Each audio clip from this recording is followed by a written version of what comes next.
Good day, my viewers out there. This is another episode for Stories and Voices, an initiative of XFP Production. And today, we'll be looking at a critical topic, just like I always bring to you to your table.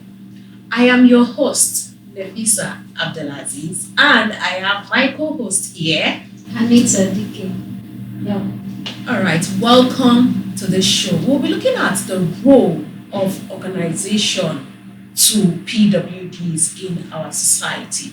When I say PWDs, I mean people living with disabilities. This is an initiative of XFP Production. All right, I welcome my guest, a representative from Morainbow Down Syndrome Foundation. As we all know that this is a month for awareness for Down syndrome. My guest, welcome. Thank you very much. It's such an honor to be here. My name is Ekele. I'm the Media and Communications Director for Morainbow Down Syndrome Foundation. And yeah, I'm glad that I get to have this conversation with you today. All right, thank you for honoring our invitation, and I am glad to have you here. Thank you so much. All right, today we'll be discussing on a vital topic, like I mentioned earlier, that the role of an organization to people living with disability in our society. My co-host, do you have any questions to throw out to us? Okay, yes, please. So, can you just briefly tell me what your foundation is up to? Okay. So Morainbow Down Syndrome Foundation, we cater to the needs of persons with Down syndrome and other neurodiverse conditions. So primarily, we cater to the needs of persons with Down syndrome. And these persons were born with the condition. It means that these persons were born with the condition. But we've been in existence for 10 years. Wow. Yes, and when we started as just a foundation for persons with Down syndrome. But over time, we discovered that there are more conditions that need our help, particularly intellectual disabilities. So we know that Down syndrome is an intellectual disability, right? And then we have other intellectual disabilities. Now, the society we find ourselves in, they really classify all these conditions as one. Right, so we thought that okay, since we have more conditions like autism and other learning disability as well, we decided to say, okay, I think we can also start accepting other disabilities. So yes, Down syndrome primarily is our focus. However, we also have persons with other disability in the foundation. Acknowledge your organization for doing the good work in the society. Well done, kudos to you. Yeah. All right, so I would love to know what birthed the organization. Okay, so about 13 years ago, the executive director, Mrs. Tola Makinde, she after the birth of her child, she found out that okay, this child is quite different, right? And it's not like a regular child. And then she started seeking for help. She started looking for ways to help the child, like offering early intervention support. After some years after, she discovered that she started seeing people. In her words, she saw a child with her daughter's condition, and at that time it was new, and she found out that okay, there are other people Like with this condition, and then she started 10 years ago. Then she, officially before we officially began, she on her own started home to home visitations. So she discovered people with Down syndrome that are locked at home. So their parents to give birth to them and they are kept at home. There was no support. And these parents are people that don't even have the proper understanding of how to help their children. Right. So 10 years officially, she said okay, she had to leave her 11-year banking career. So she was a banker, but because of the passion and her child, like okay, there are people that need this support, and then that's how it started. So we started with home visitations and then progressed into having, an official environment, comfortable environment where the persons with Down syndrome can just come, learn, play. It's time we just come, let's play together, let's do this, let's do that, and early intervention started. Yeah, so that's how we started. The Blue Ribbon Down Syndrome Foundation is the first early intervention center in Nigeria for persons with Down syndrome. So early intervention means that we are catching them young. Yes. We don't wait until this disability they get older before we start looking for help and support for them. So it's just from babies upwards, and that's what we still do. It is very inspiring. And I want to know if you mentioned that people with Down syndrome, like their parents love them at home. I remember now only with them when a child is being maybe it's affected with this syndrome, our forefathers would say it is spiritual, Exactly. it is something that they cannot bring out their child Yeah. so that people in the society will not see them. At a point, I came across a history that says they use a child with Down syndrome for sacrifice. Yeah. Is that true? That's not true, and that's a stereotype that we aim to abolish totally. We are trying to kill it because these persons with Down syndrome they did not choose to be born that way. Yeah. Down syndrome is an extra copy of a chromosome. So for humans, we're supposed to come out with XY 23, right? And there's an extra copy, so it makes it that instead of 46, it's 47. And this causes a delay in their development, brain and body development, right? So it is not spiritual. My the executive director, when she started, she said she posted a picture of her child and somebody tagged the child and Obanji in the comment section. So people are not educated enough to understand that this is not a spiritual condition. Now, some mothers when they give birth to these children think they've done something wrong. Number one, they are village people. Following them. Number two, who did I offend? Some people would feel that is their past sins. Yes, So maybe that led to exactly maybe the child, so many things that are wrong. And the worst part of this is the information and awareness about this condition is not known as it should. So that mindset keeps growing. A parent came to the center the other day to help, looking for solution, and she said, the number of homes and spiritual houses they've taken that child to. If you check the child's body, there are bruises. So meaning that they've cut that child open. All those they flawed the child. I hope you understand what I'm saying. So it's very terrible that people with Down syndrome and even other conditions, so there's cerebral palsy, even amputees, they are faced with this. And the parents, without proper knowledge, think it's punishment. Oh, God is punishing them. And this is not so, right? So this is more biological than it is spiritual, right? And that's one of the things we aim in Down syndrome. This is Down syndrome awareness month, and I'm just happy that I get to have this conversation because I'm using these outlets, this platform to put it out there that it is not a curse. They can live normal life. They just need that support. Persons with disabilities generally. Now I'm talking about Down syndrome, but any person with disability, they can thrive, they can live normal life if only the society allows them, right? Just give them the opportunity to fly. the society supports and give them all the necessary equipment. I believe the people living with disability will be able to thrive hard. Yeah. Okay, thank you for the inspiring information you just gave. Okay, I would like to know, how does your organization create an inclusive environment in the aspect of job, social well-being, and everything in the society? All right, thank you very much for that question. So first of all, one of our core, it's a vision, is to ensure that persons with Down syndrome live life to its fullest. And this means that once they are in our foundation, that's once they are at the center, we are teaching them, learning support, provide therapeutic service to them, and then transition them from just therapy and learning, that's the regular learning education, to vocation. So we started with preferring vocational skill acquisitions for them, like it's a solution. So we have different skills. We have tailoring, we have hair making, we have baking as well. Now these the end goal for this is for them to live sustainable and independent lives.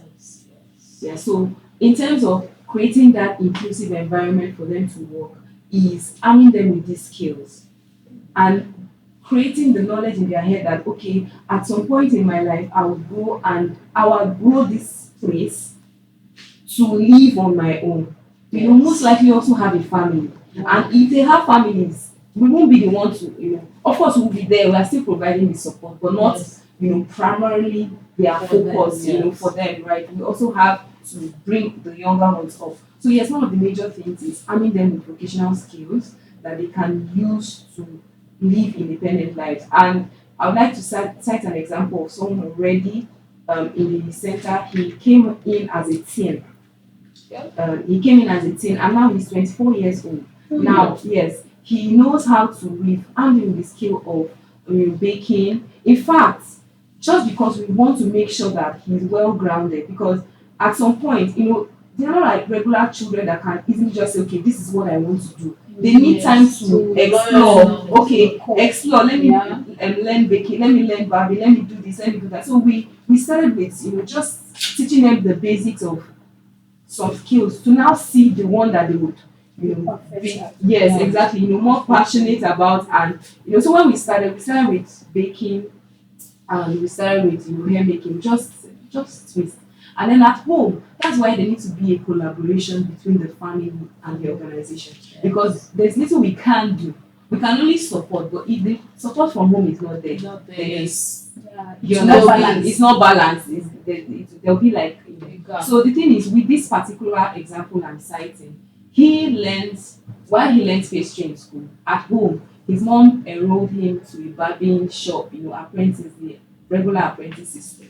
Yeah, so I think he has graduated, but he still goes there just continue learning, because like we know they have this developmental delays in learning. Yes. So it's like a lifelong thing. Of course, everyone has a lifelong period of learning. However, theirs takes more time. Gradually. However, they can achieve that. So now, having been enrolled, like he's now part of the vocation school, I would say that he's also a support worker, because he supports other staff. So because we have babies, we have children that are now coming up, he assists. And that is that's the employability we are talking about. Someone that understands that I can work, I can assist. The other time, we're just having a conversation at work, and they're saying, oh, his name is Ekele, by the way. So we're just talking about staff, this person, we're talking about the students, how they've grown and everything, and then we just said, oh, Ekele is very helpful. So when you know that this particular person has been helpful, he helps with cleaning, okay, this person with that. So is that the mindset is already in him that at some point you can be a support worker. He can even work as a front desk in any organization, front desk officer. He can work as a waiter. He can work in the kitchen, that's like in a chef or something. He can assist. So we've created an inclusive environment, and he's not the only one. The goal is to ensure that every person with disability in Morainbow Syndrome Foundation lives sustainable life. So when they graduate, I'm using graduate just because at some point they will have to leave. Yes. So when they leave, they will know that okay, this is a skill I've been armed with, and I can use it to sustain myself. Yeah, I would like to add to one. So, how do people create awareness to parents that have such children, for them to bring them to your foundation in order to help them, instead of keeping them at home or locking them, maybe just blaming God for giving them such kind of children? So how do you thank you very much. First off, there's an issue with shame. Shame. And sometimes I wish that I can go and I was speaking somewhere the other day, and it was a gathering of parents, and I literally I wish I could just kneel down and beg them that please don't lock them at home. Because that's what's happening. So if they can break that barrier to even open up, we can't force our way into their homes. We can't force our way to say we track them. I mean, these are the biological parents of these children. There are many instances. If you want to start the story today, we will not leave this. I remember a woman coming to the center and saying that, okay, we say, okay, we need to reach the father of this child. Like, we're trying to. She said, he will not come. Oh. In fact, she had to, when someone is telling you that they had to, it's not like they came with the consent of, they are tired of just seeing the child like that, so they are looking for help.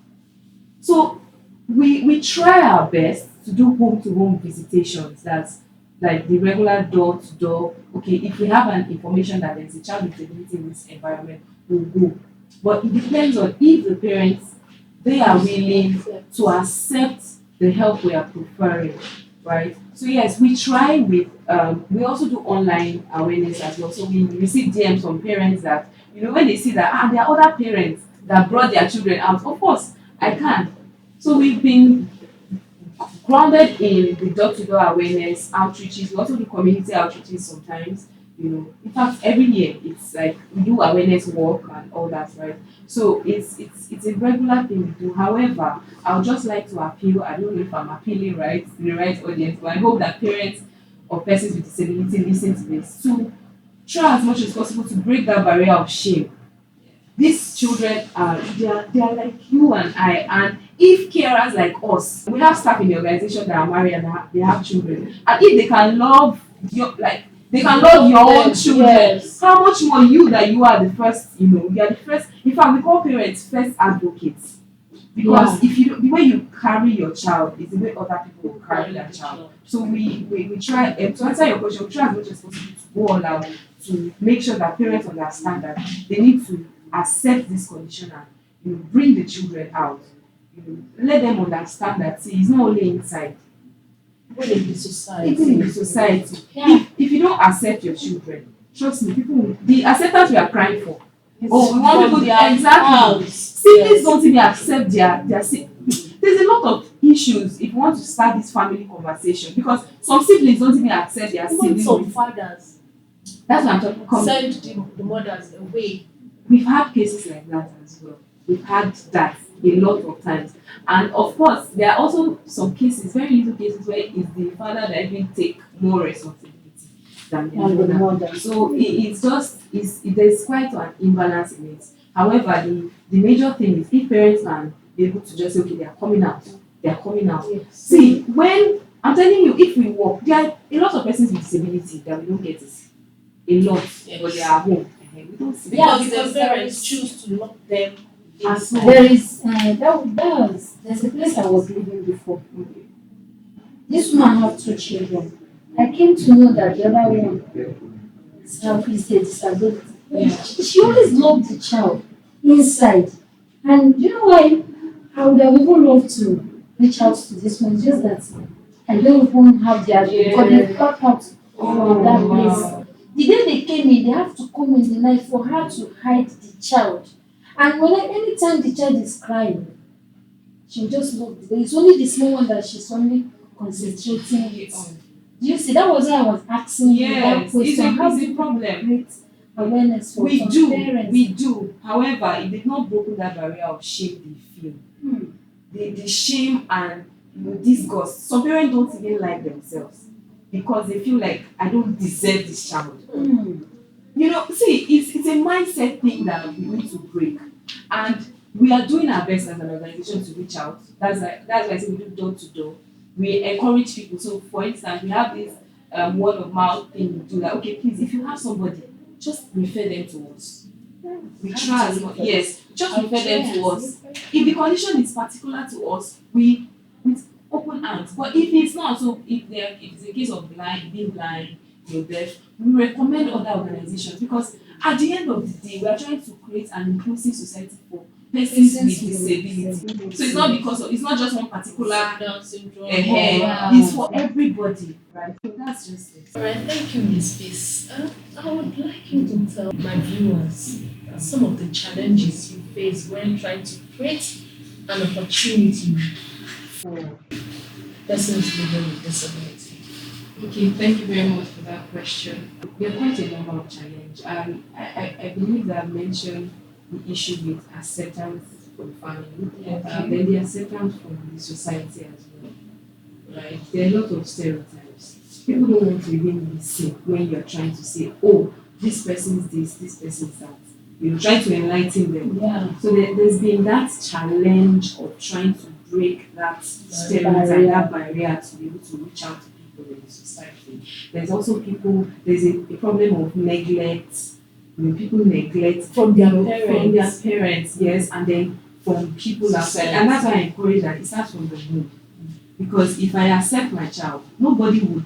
There's a way you carry your own that it is the respect you give to what you have that other people would, they'll follow through. But Yeah. because they are not seeing that you're even taking care of them, child is, so there's that. There's also the issue of people supporting, right? Supporting with, there's this moral support. So if you are aware of a condition and you accept the condition, we also need you to support. Yeah. We also need you to show care. We also need you to, even with your money, let me use that, because in our foundation, tuition is free. Wow. Right? Yes, we give free tuition. However, there's this payment for intervention, that's therapy. Of course, we have to pay therapists. Yes. And these are extra Yes. people, right? So if the child needs special therapeutic support, they need to get that, right? So we're running on, let me use that word, passion and Grace. grace. Do you get? So we need that. Okay, we know that you don't have a child with Down syndrome. We know that you don't know anybody with Down syndrome. But can you please support? We run online campaigns, like we are not paying money, like the post, share or comment. You see, we have this issue of the society not willing to even learn about this condition. There's that teachability spirit that should be in every one of us. Yes. So if I don't even have, I am not in the physical disability space, but I have friends that are in that space that I connect with. So I'm willing to learn. I don't really know much, but I want to learn. I want to see how I can also support with also your time. If there are initiatives like awareness work, there are volunteering, or people can volunteer. So we have that issue of people not even willing to give either their time, attention, or resources to projects like this, right? That's a challenge. And also we have, so far, I would like to applaud the Lagos State government, especially the Lagos State Office of Disability Affairs, so that they've tried as much as possible to, bring, clusters of persons with disabilities together, right? But we need more. Yes, it can never, I don't think it can ever be Even from individuals. Yes, organizations as well. Yeah. We write to organizations that, we have this thing coming up, we have this event coming up for persons with disability, and sometimes we don't get anything back. Sometimes we get, and it will be like promise or compromise. So we want to do more. Sometimes they will turn down. I'll try turning down. Like, it's not in our plan for this year, maybe next year. And the Next year comes excuse. Exactly. Never come to So pass. next year is always next year. So the challenge is just having people to actually support us. So we are willing to do the work. Yeah. But without finance, it will be like a struggle. Right. So I mentioned that one of the challenges is the fact that people are not, there are stereotypes, misconceptions. Like the misconception of people saying, yes, exactly. People will think that, okay, I'm a single person and I've met someone that has outrightly, there's when somebody will say something and the person should say it's a shame. As you're saying it, you say, sorry, I want to say it in local parlance. Okay, as you say something, you go to shame, say, look, I don't talk this somehow. However, this guy outrightly told me that, no, I can't even marry somebody that works with people with disability. Yes, he said it. And that, no, those people are, is it those dirty? There's that mindset that they are dirty. They give them derogatory names like Obanje, imbecile. They are not imbeciles. They are humans. And they can do more than exactly. You just need to allow them thrive. You need to allow, okay, this person says they can paint. Allow them paint first instead of just outrightly pushing them aside. They can't, right? So these misconceptions are going far. There's someone in my organization that said a family member told her that then she had not taken it. She's married, but she had not given it. And the person was like, "You're with people that have disability. These You're people like will jump on you, well. give birth or with Yeah. you give birth to person that's children. Your children will have, and she's like, this is not true. It's a myth. It's a myth, it's a misconception. So it's a challenge. It looks like the work we do is just it's big because we're trying to break that wall, break it down. Jesus. Sorry. That's just it. Yes, this is very inspiring and educative, and I would applaud your organization for their job well done in the society. So, what would you describe as a success? Okay. Success for me is the fact that each day is better than the last for the persons we support. So if they come to the center today, they have a very enriching experience. I know some students that because it's not a boarding facility, so it's a day, so they come and go. That if they don't come to school a day, their parents will call us to say, please talk to this person. She's crying, she's not feeling, maybe they are not feeling too well, and they can't come to the center. They'll be saying they want to come. And we even recommend that they should stay at home, but they will be disturbing their parents that they want to come. That is success because it means that they found peace. That's home for them. Success is also seeing that they are doing really great at sustaining themselves. The other day we were asking Okoyemi, the person I made mention of earlier, how much do you have? And he said he has, I think, 2,000 naira. We were happy because what he does now is he has a kiosk in front of his house where he repairs shoe. Wow. Yes, because we at some point we infused shoemaking into the program as part of the educational scheme. So we didn't know. We were just going one day and we saw him. So we saw him. He has a kiosk. He has polish. Although it's not complete setup, but just there. And at least it's a move. Exactly. So we asked him, how much do you have? He said, yeah. We're happy because this was someone that he came as a dependent. Yes, he still lives with his parents, but for him to have earned, that's something. It means that he can grow, he can progress. So success for us is the fact that each day is better than the last day. The last experience they have is past. We are creating more beautiful experiences for these children or for these persons because we have adults, young adults as well. So yes, each day better, and then they are also able to live independent and sustainable life. We hope to see them have families, to get married, So we want them to get married, have families, take care of their children. So that's it for us. And so far, so good. I would say that we've gone 10 years.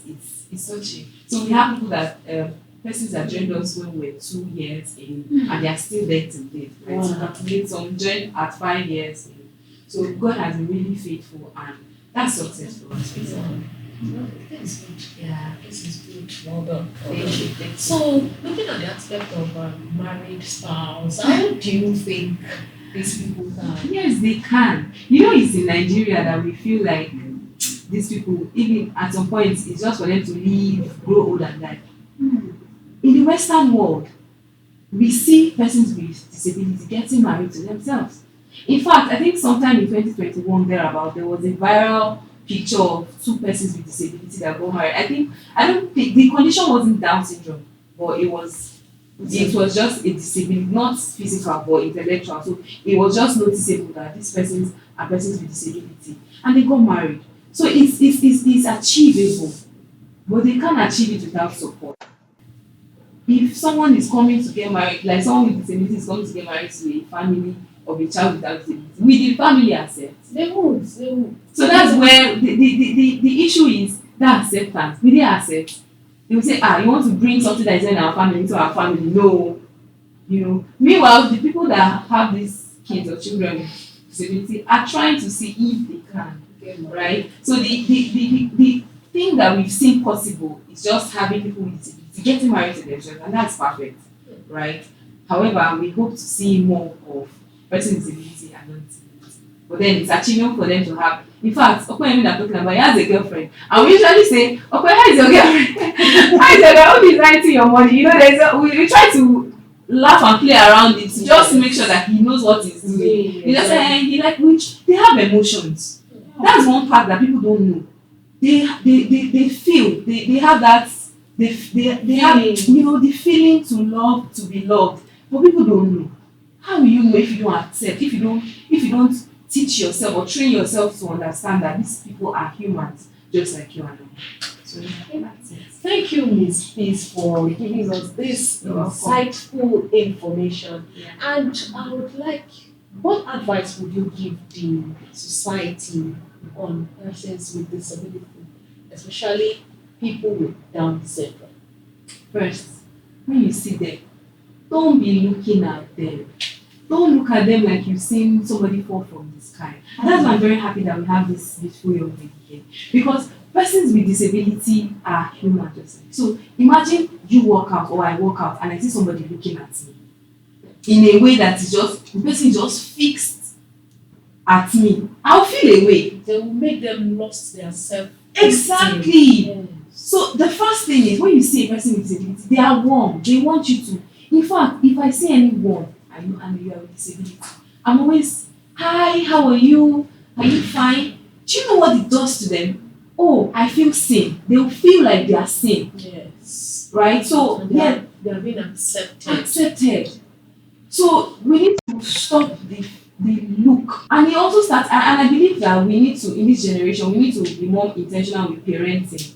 So I understand that we grew up without this knowledge. But as we know this knowledge now, we need to imbibe it in our children. So I'm training my child that, okay, please, when you see anybody that doesn't look exactly like you, don't stare. Don't look. Instead, extend them love. a hand of, fellowship, like love. Oh, hi, how are you? It just makes, catch them young. So we are catching both people with disability and those without disability young. So we are teaching the ones without disability to understand that you need to love. Right? Yes. And it just helps things easy even as it progresses. So the first thing for me is, don't stare at them, don't look at them in a certain way, don't call them what they are not. Don't discriminate. Don't discriminate. Accept. And then, for advocacy groups like ours, organizations like ours, when you see support, that's just it for me. Just support us. We are humans too. That's the workers there. So if we want to work in an oil company, we can say we are not doing humanitarian work. We want to go and look for.